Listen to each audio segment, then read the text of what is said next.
ہمارا دیہاتی ماحول ذمہ دارہ ماحول ہے، نہیں اب تو شہروں میں بھی یہی حال ہے۔ جس نے وہ لیول اے لیول کیا ہے اسے کیا پتہ ماں کسے کہتے ہیں، باپ کسے کہتے ہیں۔ تو میں نے اپنی آنکھوں سے باپ کی بے بسی اور بیٹے کا غرانہ ایک دفعہ نہیں کتنی دفعہ دیکھا۔ تو میرے واسطے آج تک ہی کیتا ہے، تو میرے واسطے آج تک ہی بنایا ہے۔ وہ کہتا ہے اچھا میرا بچہ جداں جوان ہو سو آپ پہ سمجھ جسو۔ جبریل انسانی شکل میں آئے کہ یا رسول اللہ کچھ سوال کی، قیامت کب آئے گی؟ کہا اللہ کو پتہ ہے۔ کہا کوئی نشانی؟ فرمایا جب دیکھو کہ بیٹیاں بھی ماؤں کو نوکر کی طرح دھتکار رہی ہوں تو سمجھنا قیامت آنے والی ہے۔ کچھ عرصہ پہلے ایک بچی اور ماں، تو ماں کچھ بات کر رہی تھی اور بیٹی کہہ رہی تھی بھوک نہیں بھوک نہیں، اور اس کی ماں کے خون سے بھرے ہوئے آنسو بہہ رہے تھے اور اس کی ہچکیاں لگ رہی تھی کہ یہ وہ ہے جس کو میں نے اپنے پیٹ سے جنا اور اپنی چھاتی کا دودھ پلاتے پلاتے پلاتے میں نے کتنی تکلیفیں برداشت کی، اور آج کر یہ بھوک نہیں۔ کہ ایک بدو آیا صحابی کا، یا رسول اللہ میرا باپ مجھ سے پوچھے بغیر میرے مال کو خرچ کر دیتا ہے۔ آپ نے فرمایا بلاؤ گئی۔ جب اسے پتہ چلا کہ میرے بچے نے میری شکایت کی ہے تو اسے بڑا دکھ ہوا، تو اس نے دل ہی دل میں چند اشعار پڑھے، زبان پہ ادا نہیں دل میں آئے۔ تو جب وہ مسجد میں انٹر رہا تو جبریل پہلے آئے بیٹھے تھے کہ یا رسول اللہ فرما رہے ہیں اس سے کہو کہ پہلے وہ اشعار سنائے جس کو اس کے کانوں نے نہیں سنا، لیکن اللہ نے من فوق عرش ہی سن لیا ہے، عرش کے اوپر اللہ نے سن لیا ہے۔ تو آپ نے اس سے ارشاد فرمایا کہ تمہاری بات ہم سنتے ہیں باپ بیٹے کی، لیکن پہلے وہ شعر سناؤ جو تیری زبان سے ادا نہیں ہوئے، تیرے کانوں نے نہیں سنے، تیرے دل کی گونج تھی اور تیرے دل کی آہ اور فریاد تھی جو دل ہی میں گھٹ کے رہ گئی، اسے اللہ نے سنا ہے۔ وہ کہتا ہے سناؤ۔ کہنے لگا یا رسول اللہ آپ کا رب ہر وقت ہمارے ایمان کو آپ پر زیادہ سے زیادہ بڑھاتا رہتا ہے، اس ذات کی قسم جس کے قبضے میں میری جان ہے۔ یہ چند میرے دکھ بھرے خیالات الفاظ کی شکل میں ڈھلے، لیکن میری بزم تصور میں ہی رہے اور وہیں دفن ہو گئے، باہر نہیں نکلے، میری زبان سے ادا نہیں ہوئے، میرے کانوں نے نہیں سنا، آپ کے رب نے سن لیا۔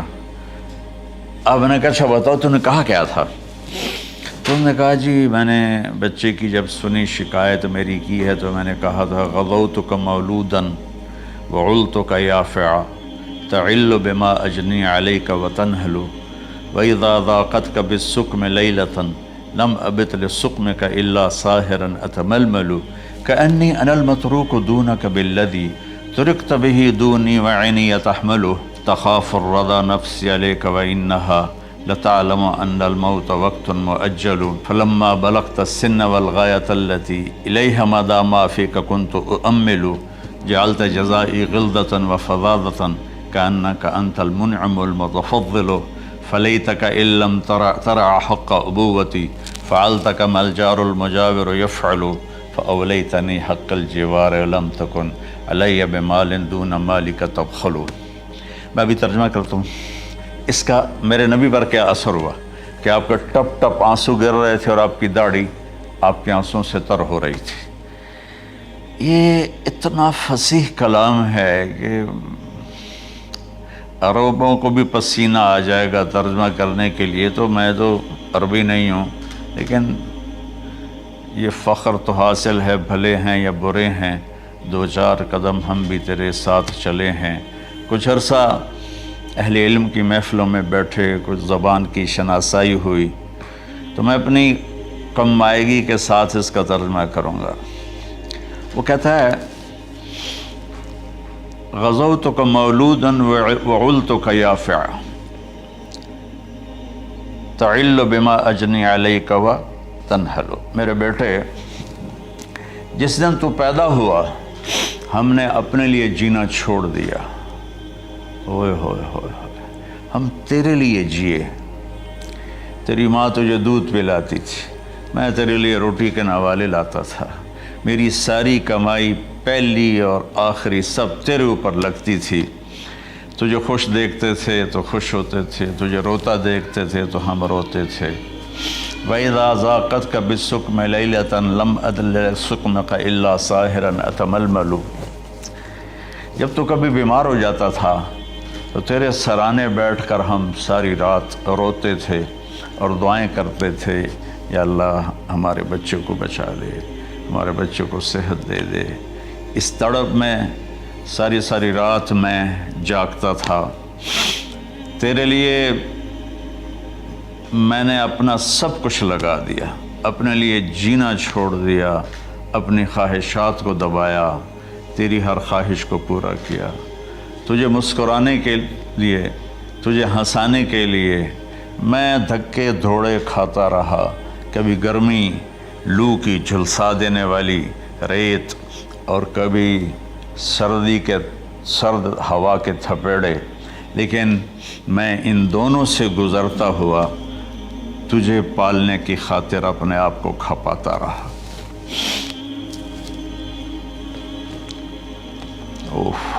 فلما بلغت السن والغایۃ التی الیہ مدی ما فیک کنت اؤمل۔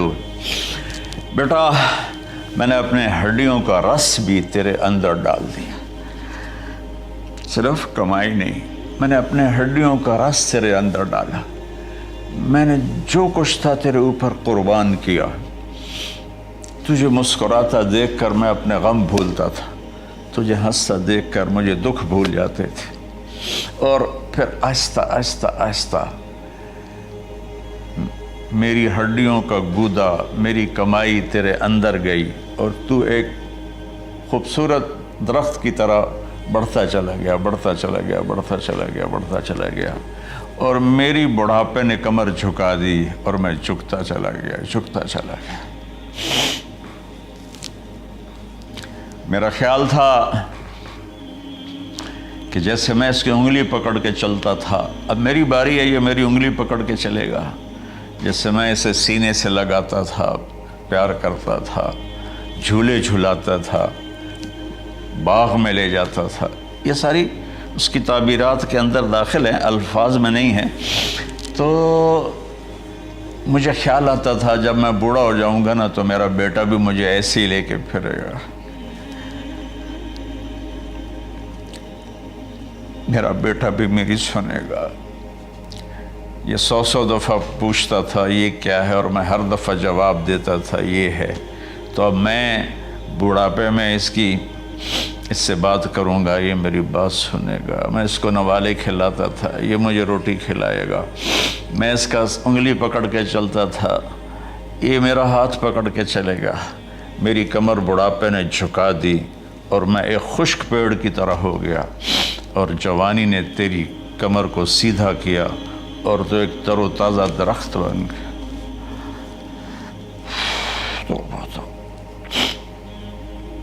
تو مجھے خیال آیا کہ میں نے 20 سال اس بچے کو پالا ہے، ابھی اپنی ماں اور باپ کو دیکھے گا، لیکن ایک دم اچانک کیا ہوا؟ فلما بلغت السن والغایۃ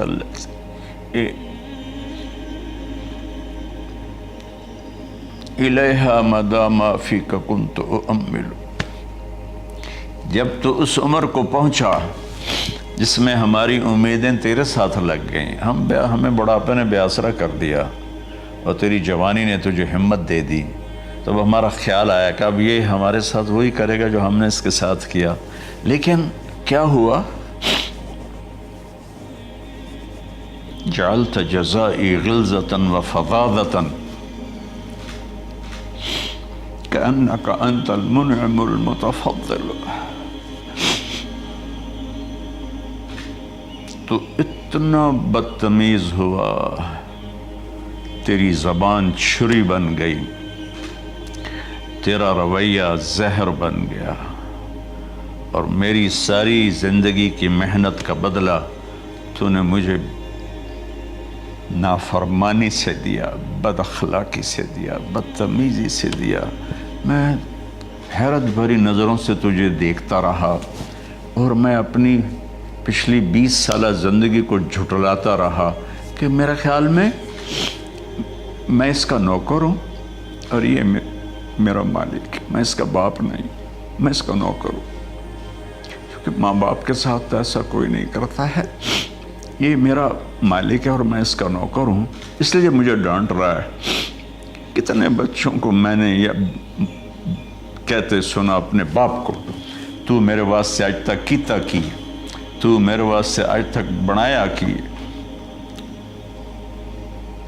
اور جو آپ بے بسی کی تصویر بنا ہوتا تھا وہ شکلیں بھی میرے سامنے ہیں۔ تو کمال کے اشعار میں سوچ رہا ہوں، جو میرا یہ حال ہے 1400 سال بعد کہ میرے آنسو نہیں رک رہے، تو اللہ کے نبی تو زارو قطار روئے تھے، داڑھی آنسوں سے تر ہو گئی تھی۔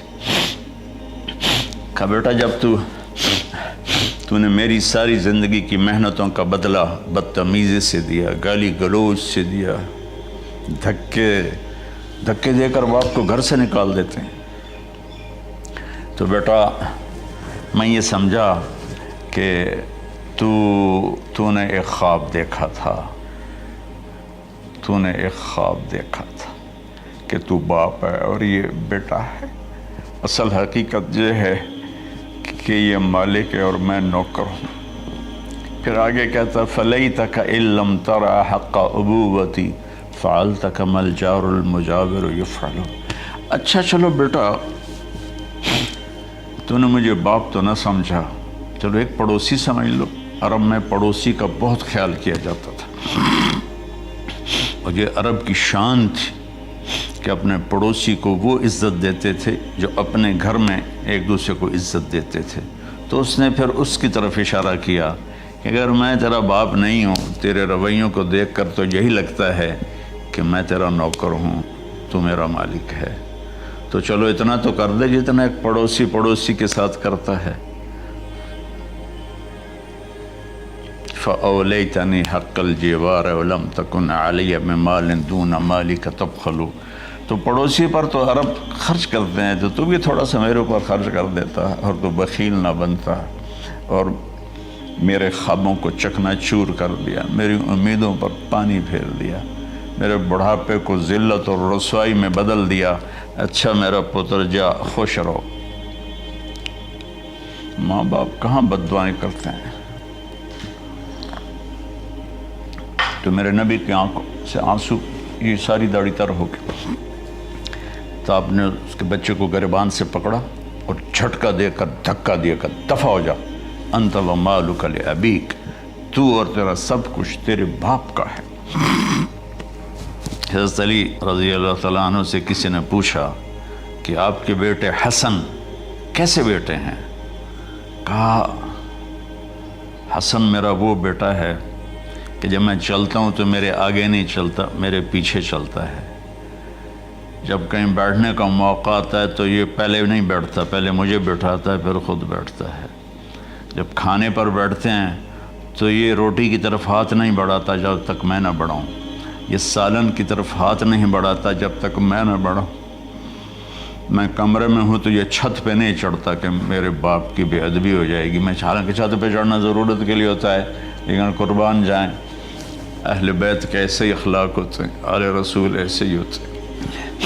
میرے عزیزوں نوجوانوں سے کہہ رہا ہوں جن کے والدین زندہ ہیں، ہم تو محروم ہو گئے، وہ قبروں میں چلے گئے، لیکن میں اتنا مصروف رہتا ہوں۔ اب یہ کرونا کی وجہ سے گھر میں بیٹھے ہوئے ہیں، میری زندگی ایسے پہیے کی طرح گھومی ہے، اور پھر دل کی تکلیف، پھر اس کے ساتھ سر کا درد شدید۔ اس کے باوجود میں روزانہ 10 نفل اپنے باپ کے لیے پڑھتا ہوں، 10 نفل اپنی ماں کے لیے پڑھتا ہوں، اور 4 نفل اپنی خالہ کے لیے پڑھتا ہوں، کہ ساری زندگی سجدوں میں سر رکھ کے اس کا ثواب ماں باپ کو پہنچاؤں، تو ماں باپ کا حق ادا نہیں ہو سکتا۔